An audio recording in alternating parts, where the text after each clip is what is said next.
Alrighty, so for the next part, we're going to talk about nutrition. So super important for these guys to be on the right food. So when we talk about the right food, we just want something that doesn't cost a lot of money out of your pocket financially.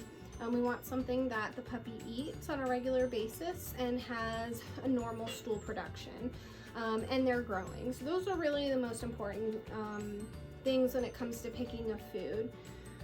There are some brands that we recommend. There's a couple great articles in your puppy pack that we send home with you or emailed. There's an article that talks about navigating the pet food aisle, which just kind of goes into more detail, just because it can be extremely overwhelming when it comes to going to the pet store to find the food for your dog. And then there's also an article that talks about a little bit of grain-free diets. So we don't recommend being on a grain-free diet. Reason for that is recently in the last year, the FDA has come out with some research that has linked grain-free diets or even boutique diets that can cause dilated cardiomyopathy in dogs, not ones that are just prone to it by their breed, but dogs that have never had this issue before, and can happen at a really young age if they are started on a grain-free diet. So we do recommend transitioning to a regular diet that has grain in it. All these guys should be on a puppy diet until they're at least a year of age, and then after that you'll transition to an adult brand of the same food. We don't recommend changing the protein, so a lot of people feel that, oh, because we eat chicken or different proteins on different days, like some days we want to have pork or we want to have fish. Dogs don't have that same need like we do as humans, so that's more of an emotional thing on our part. We feel like they're bored.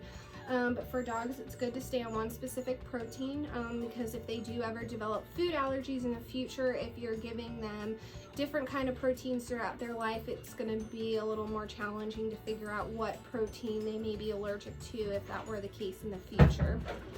Allergies don't typically start in dogs until they're at least 2 years of age. Sometimes it's younger, but that's something that we would discuss with you if we felt that it was allergy related. And most allergies are not even food related, it's more environmental. So that's something we talk about at a later time if that was ever the case.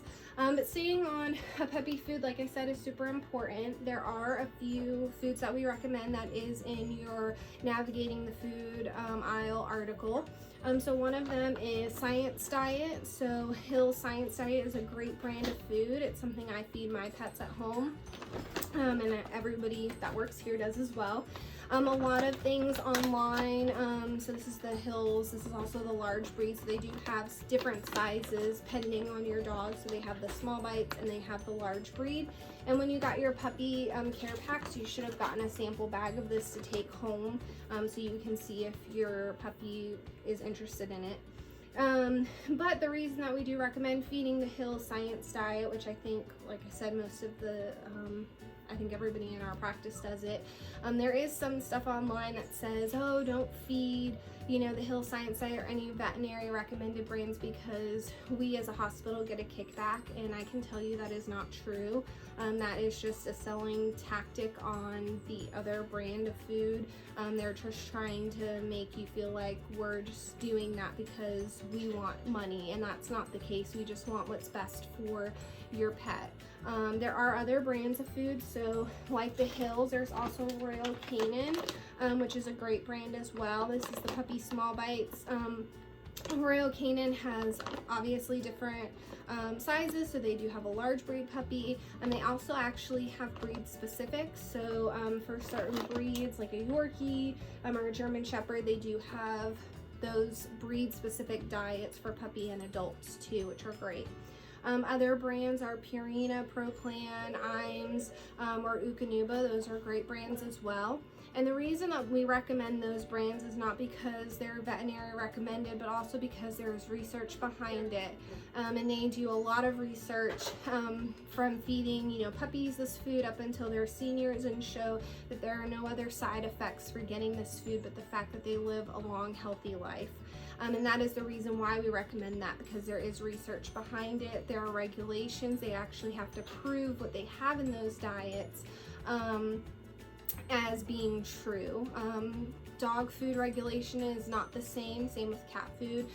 Any animal food is not under the same regulations as our food has, so I could make a dog food tomorrow that I say is organic and is the best, you know, food for your dog or cat, and that it could be entirely not true. I don't have to go through any kind of regulations.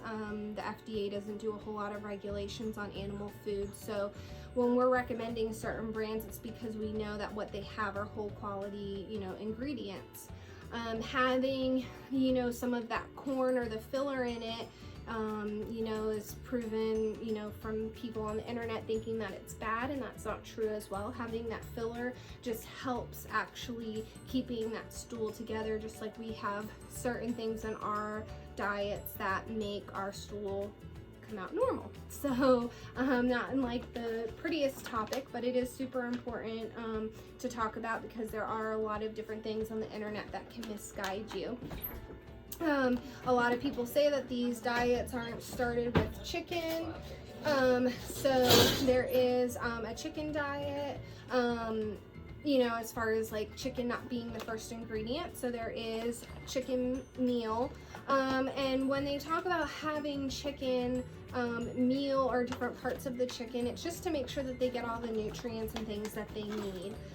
So having, you know, all of their, you know, vitamins and nutrients that they need, and that can come from the liver or from some of the you know, different kind of organs that they need. So their diets are 100%, you know, balanced the way that they're supposed to be, so that dogs, you know, any size, get all the nutrients that they need, unlike us where we have to make sure that we get our vegetables and certain nutrients, and we may have to take vitamins. If you're on the right diet, you do not have to do vitamins for these guys. It is important though, when you're having a large breed versus a small breed, that if you do have a large breed puppy, that you do pick the large breed diet, just because with the large breed diet, it has less calcium in it. Because these large breed dogs are growing so much faster than a smaller puppy, they don't need as much calcium in their diet. So the small puppy one may has a little more calcium in it for those guys, because they don't grow as rapid.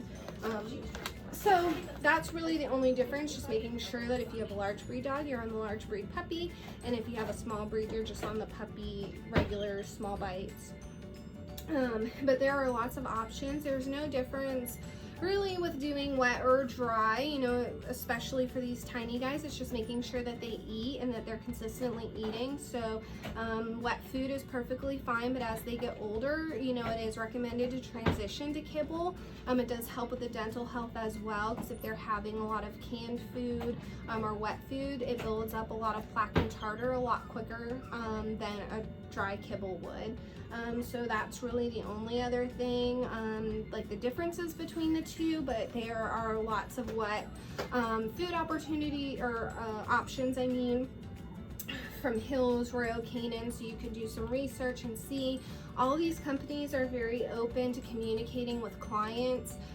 So like on the Hills bag, they have a number where you can call and ask them questions if you have any questions about what's in the food, or transitioning, or picking what would be best for your pup. You know, it's really great. They have open communication with the clients, just like they do with us in the clinics.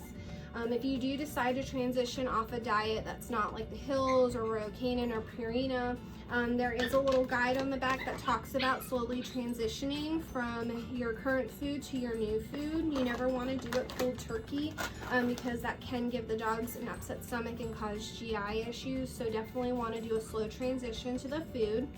So that is really important, you know, sticking to something that is good. These diets are available and accessible everywhere, and they're not going to break the bank for you. So those diets, you know, if you have any questions about any other diets, you can let us know. Like I said, the FDA article talks about some diets that were linked to some issues with the cardiac problems in dogs. That you can look through, and those articles, you know, will give you a lot more information if you have any questions. Maybe there's something that I didn't touch base on, but yeah, so making sure they're on the right food is super important. The other thing I'll briefly talk about is just grooming. So with these guys, you know, you don't want to bathe them too often, so doing baths like once a week at the most, or maybe every other week, is really recommended. They don't have the ability to reproduce oils as quickly as we do, so if you're bathing them too often, they will get dry skin, which can cause them to itch. So making sure that you're not bathing them too often. You can do like baby wipes or a wet washcloth in between to kind of wipe their fur down if they get dirty playing outside, or to wipe their feet down. But going, you know, through a whole bath every day or every other day is a little too much. With these guys, you do want to do a puppy shampoo, so something that's gentle on the skin for them. So just make sure, like this one is a puppy tearless shampoo. You just want to stick with a puppy version of whatever shampoo you get. Some people don't like the smell of dogs or certain odors that they may carry. There are different colognes and stuff out there that are, you know, open to you. With some of our more you know, long-haired dogs like a Yorkie or a Maltese, as far as getting haircuts and stuff like that, you know, that kind of depends on the groomer that you find.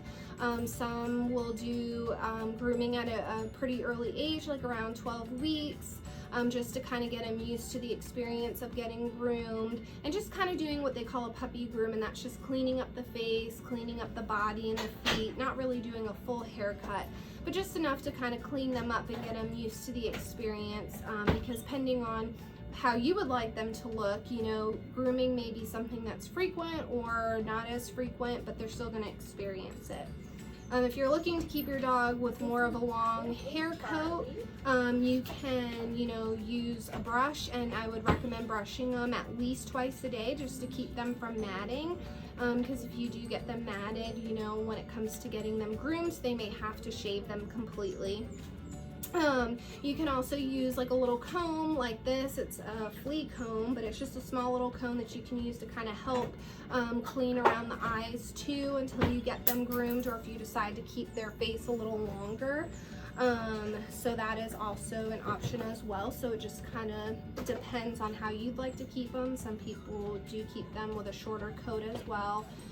So it's really all on preference and how you'd like them to look. But getting them used to being brushed is super important to start practicing now.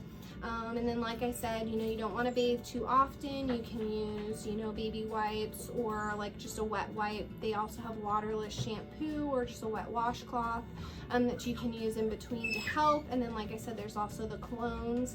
But getting on top of grooming is important. You know, cutting nails, that's kind of, you know, what you feel comfortable with. If you're comfortable and you've cut dogs' nails before, you know, that's good to do, and that could be maybe, you know, once a month.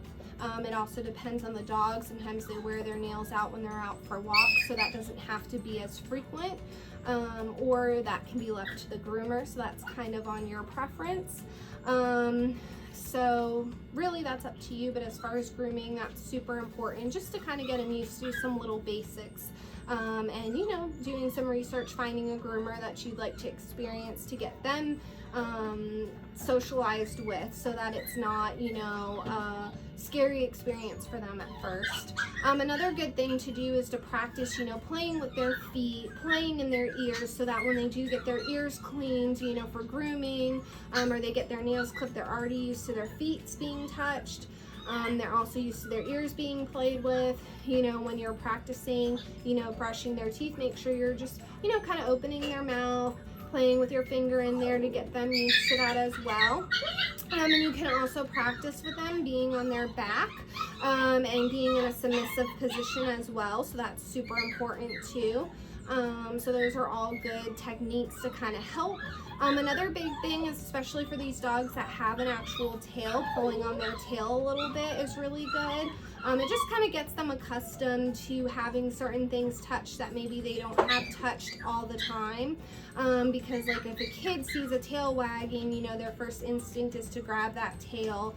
And sometimes you just need to do that to get them used to it, because if they never had their tail pulled or tugged, a lot of the time the dog's reaction is to turn around and bite. So just kind of tug on their tail a little bit, play with their feet, play in their ears, play in their mouth. Those are all really good things to get them used to when you're grooming them and brushing them, and kind of just implement that all together to, you know, just get them accustomed to a lot of things. But if you have any questions about grooming or recommendations, or you're not sure about a shampoo or a brush you found, we're here to help. We're here to guide you. There are a lot of different things out there that can be very confusing and overwhelming, but we want to make this the best experience possible for you.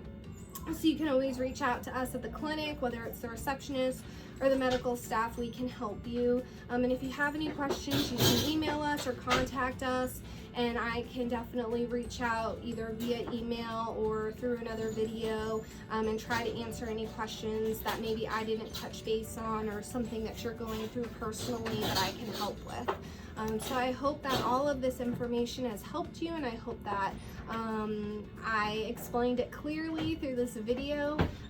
But like I said, if you have any questions, you can give us a call. But thank you so much for listening. Again, my name is Gabby, and I am one of the veterinary assistants. So if you have any questions, you can definitely reach out to me as well via email, and I will get back to you and answer any questions you may have.